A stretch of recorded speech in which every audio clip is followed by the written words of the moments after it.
اللہ الرحمن الرحیم۔ السلام علیکم ورحمۃ اللہ وبرکاتہ۔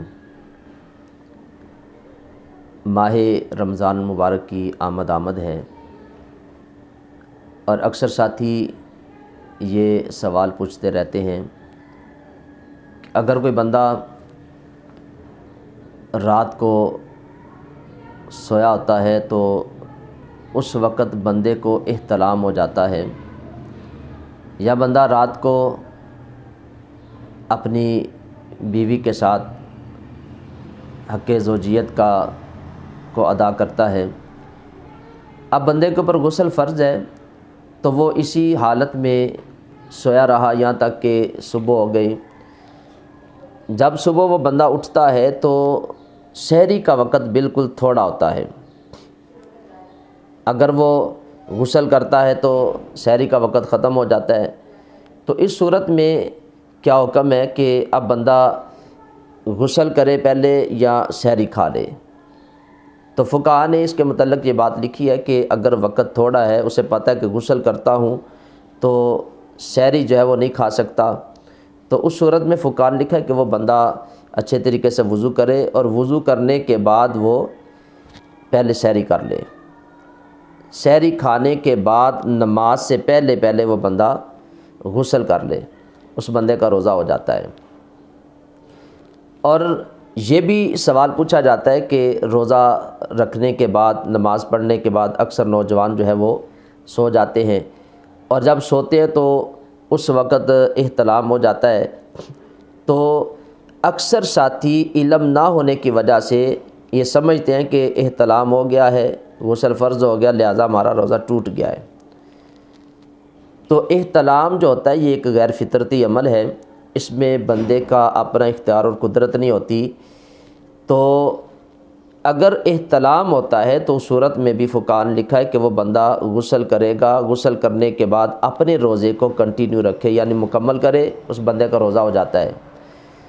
اس صورت میں بندے کا روزہ ٹوٹتا ہے کہ جب بندہ خود اپنے اوپر غسل کو فرض کر لیتا ہے، یعنی اپنی زوجہ کے ساتھ تعلق قائم کر لیتا ہے، یا خود کوئی ایسا عمل کرتا ہے جس سے بندے کے اوپر غسل فرض ہو جاتا ہے، تو اس صورت میں بندے کا روزہ ٹوٹتا ہے۔ اگر احتلام ہوتا ہے، وہ بندہ صبح فجر کے بعد سوتا ہے، احتلام ہو گیا، یا وہ ظہر کے بعد سوتا ہے تو احتلام ہو جاتا ہے، دن کے وقت کسی وقت بھی سوتا ہے تو احتلام ہو جاتا ہے، تو اس صورت میں بندے کا روزہ نہیں ٹوٹتا، کیونکہ احتلام یہ غیر فطرتی عمل ہے، اس میں بندے کا اپنا اختیار و قدرت نہیں ہوتی۔ صرف اس صورت میں روزہ ٹوٹے گا کہ جب بندہ خود اپنے پر غسل کو فرض کر لیتا ہے۔ تو احتلام کی صورت میں بندے کا روزہ نہیں ٹوٹتا، اب فوراً بندہ جب اٹھتا ہے تو وہ غسل کرے، غسل کرنے کے بعد اپنے روزے کو مکمل کر، اس بندے کا روزہ مکمل ہو جائے گا۔ اب اس میں ایک اور احتیاط جو ہے وہ بھی لازمی اور ضروری ہے، کیونکہ ماہ رمضان آ رہا ہے، تو ہمیں اس بات کو بھی ذہن کے اندر رکھنا چاہیے، جب بندے کے اوپر غسل فرض ہو جاتا ہے تو غسل کے 3 فرض ہیں جن کو بندے نے پورا کرنا ہے۔ پہلا فرض ہے کہ 3 دفعہ بندہ غرارہ کرتا ہے، دوسرا فرض ہے غسل کا کہ 3 دفعہ ناک کے اندر پانی چڑھاتا ہے، اور غسل کا تیسرا فرض یہ ہے کہ سارے بدن کے اوپر بندہ پانی بہاتا ہے۔ تو فقہاء نے لکھا ہے کہ جب بندہ روزے کی حالت میں ہوگا تو اس وقت وہ بندہ غرارہ نہیں کرے گا۔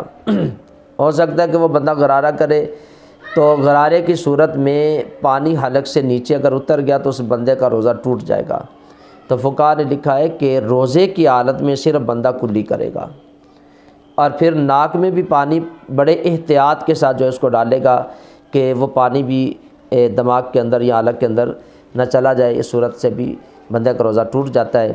تو یہ احتیاطیں ہم نے کرنی ہے، کیونکہ ماہ رمضان المبارک کی آمد ہے، تو اکثر نوجوانوں کو یہ مسئلہ ہو جاتا ہے، احتلام وغیرہ ہو جاتا ہے۔ تو احتلام کی صورت میں بندے کا روزہ نہیں ٹوٹتا، صرف اس صورت میں روزہ ٹوٹتا ہے کہ جب بندہ خود اپنے اوپر غسل کو فرض کر لیتا ہے۔ اگر خود اپنے اوپر غسل فرض نہیں کرتا، سوتے ہوئے احتلام ہو گیا، تو اس صورت میں روزہ نہیں ٹوٹتا۔ یہ ایک شرعی مسئلہ تھا، اکثر ساتھی نوجوان یہ سوال کرتے رہتے ہیں، تو اس لیے میں نے اس کلپ کو بنایا ہے۔ میں تمام ساتھیوں سے، دوستوں سے یہ گزارش کروں گا، اس کلپ کو زیادہ سے زیادہ دوست، احباب، رشتہ داروں سے شیئر کریں۔ اگر کسی کو اس شرعی مسئلے کا نہیں پتہ تو اسے بھی اس مسئلے کا پتہ چل جائے گا۔ تو اللہ تعالیٰ کی بارگاہ میں دعا گو ہوں، اللہ تعالیٰ مجھے بھی آپ سب کو بھی ان شرعی مسائل کو سیکھنے کی، سیکھ کر سمجھنے کی، سمجھ کر اس پر عمل کرنے کی اللہ توفیق عطا فرمائے۔ ماہ رمضان المبارک کی تمام برکات ہمیں حاصل کرنے کی اللہ تعالیٰ کی بارگاہ میں اپنے جبین کو جھکانے کی، اس کی بارگاہ میں کثرت کے ساتھ دعائیں مانگنے کی اللہ تعالیٰ ہم سب کو توفیق عطا فرمائے۔ اللہ تعالیٰ ہم سب کا حامی و ناصر ہو۔ السلام علیکم ورحمۃ اللہ وبرکاتہ۔